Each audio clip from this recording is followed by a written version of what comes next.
In just 10 minutes, unlock the most powerful insights from Ezra Klein's conversation with Catholic conservative Ross Douthat. Discover Trump's dark secret, how mysticism shapes politics, why seekers need religion, the hidden dangers of psychedelics, and what near-death visions reveal about reality. These 10 bold takeaways dive deep into power, belief, cruelty, and the mysteries that science still cannot explain. Takeaway 1. Trump's destiny reshapes political loyalty. Ross Douthat sees Donald Trump not just as a political leader, but as someone moved by larger forces of destiny. He says Trump's survival through countless scandals, impeachment attempts, and even an assassination attempt makes people believe he is touched by something beyond normal politics. Because of this belief, people around Trump now treat him differently. They see questioning him as almost wrong, because they believe Trump might have some kind of divine or mystical intuition that cannot be challenged. For example, Ross said that even when Trump was disgraced, ruined, and facing jail, he managed a comeback so powerful that those around him now feel they are riding a historical wave that cannot be stopped. Now let's move to the next takeaway. Takeaway 2.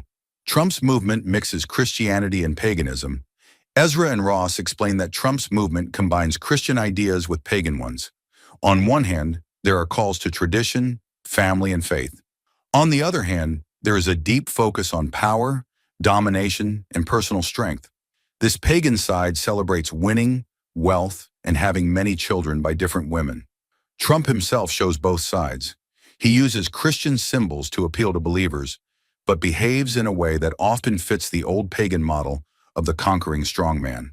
For example, Ezra says that while J.D. Vance tries to represent the Christian energy, Elon Musk, with his many different children from different women, represents the proud, raw pagan side that celebrates force and virility without concern for Christian humility. Now let's move to the next takeaway. Takeaway 3. Organized religion gives seekers protection. Ross argues that people who are spiritually hungry but refuse organized religion put themselves at great risk. Without the traditions and guardrails of religion, seekers can fall into the hands of fake gurus, occult movements, or dangerous beliefs. Organized religion is not perfect, but it helps people stay grounded when they encounter the strange and powerful experiences that come with seeking the divine. It creates a safe way to explore mystery without being overwhelmed by it. For example, Ross points out that Catholicism has always accepted that supernatural beings like angels, demons, and even trickster spirits exist. But it also warns about the dangers and teaches ways to approach the spiritual world with care, not recklessness. Now let's move to the next takeaway. Takeaway 4. Religions survive because of divine guidance. Ezra raises the question of whether religions that survive a long time do so by selling out to power. Ross answers that survival across centuries, despite corruption and collapse, actually shows divine help. He says the Old Testament openly admits the failures and betrayals of the Jewish people, yet God does not abandon them. Similarly, Christianity's survival through bloody wars, corruption, and political games shows that it is not built on human perfection, but on divine endurance. For example, Ross says that even when Christianity was fully tied into corrupt medieval feudalism, it survived the collapse of that system. It kept growing and even helped inspire movements like the fight against slavery, showing that divine truths can survive human failures. Now let's move to the next takeaway. Takeaway 5. Spiritual forces can be dangerous without rules. Ross warns that the spiritual world is not automatically safe. Not every vision, voice, or encounter comes from a good place. He believes there are real dangers in the supernatural world, especially for people who dive into it without the protection of organized religion. In Christianity, there are strict warnings about contacting spirits, summoning powers, or trying to open portals to the unseen without God's guidance. The spiritual world contains beings that deceive, harm, and destroy. For example, Ross points out that Catholicism teaches people not to attend seances or use mediums because even if it feels harmless, it is like opening your house door in the middle of the night to whatever is outside, and not all visitors are friendly. We're halfway through the video. Thanks for sticking with us. If you're enjoying it, hit the thumbs up and share it in your WhatsApp groups. If you'd like to support us, please tap the thanks button below. It helps us keep making great content. Drop a comment and don't forget to hit subscribe for more. Now let's continue with the video. Takeaway 6, psychedelics open portals but unleash risks. Ross says psychedelics like ayahuasca and LSD can break open the human mind to spiritual experiences. But he warns that when people do this without the discipline and rituals that ancient cultures used, they make themselves easy targets for dark forces. The old shamans knew how dangerous the spiritual world could be. Modern people often do not. Many users treat psychedelics like party drugs, not realizing they are stumbling into serious cosmic territories that they do not understand and cannot control.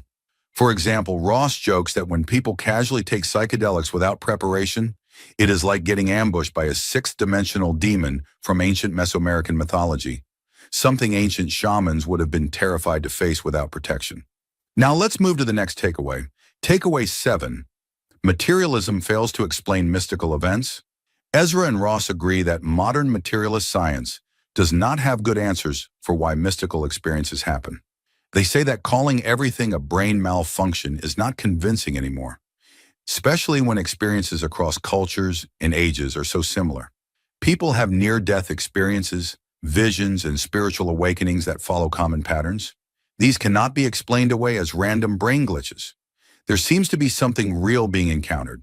For example, Ross mentions Barbara Ehrenreich, a lifelong atheist and left-wing writer, who ended up writing a book admitting she had deep mystical experiences she could not deny, even though they shattered her belief in strict materialism. Now let's move to the next takeaway. Takeaway 8. Christianity's decline fuels cruelty in politics. Ezra expresses sorrow that many self-proclaimed Christians today seem more excited to humiliate and punish the weak rather than defend them. He points out that cruelty toward immigrants, minorities, and the powerless has become part of political performance. Ross agrees, saying that as Christian belief weakens among conservatives, pagan ideas like the survival of the strongest are filling the void. Real Christianity calls for compassion toward the powerless, but this message has been lost in much of today's right-wing politics. For example, Ezra highlights the disgusting trend of Trump supporters making memes that mock crying immigrants. He says this is not just political harshness, it is cruelty that feels deeply pagan, not Christian. Now let's move to the next takeaway. Takeaway 9. Ezra's mystical experience reshaped his beliefs. Ezra shares a very personal moment when he had a mystical experience that made him rethink his Jewish roots. He says it felt like the world cracked open for a few moments, and something terrifyingly real poured through. This experience was deeply Jewish in flavor, even though it came from a part of Judaism he barely knew before. It shook him so much that he could no longer dismiss religious traditions as purely human inventions, though he still wrestles with what to believe. For example, Ezra says, "It felt like a veil had been ripped open, and what came through was powerful, overwhelming, and absolutely not something I had made up in my head." Now let's move to the last takeaway. Takeaway 10. Mystery will always remain at the center.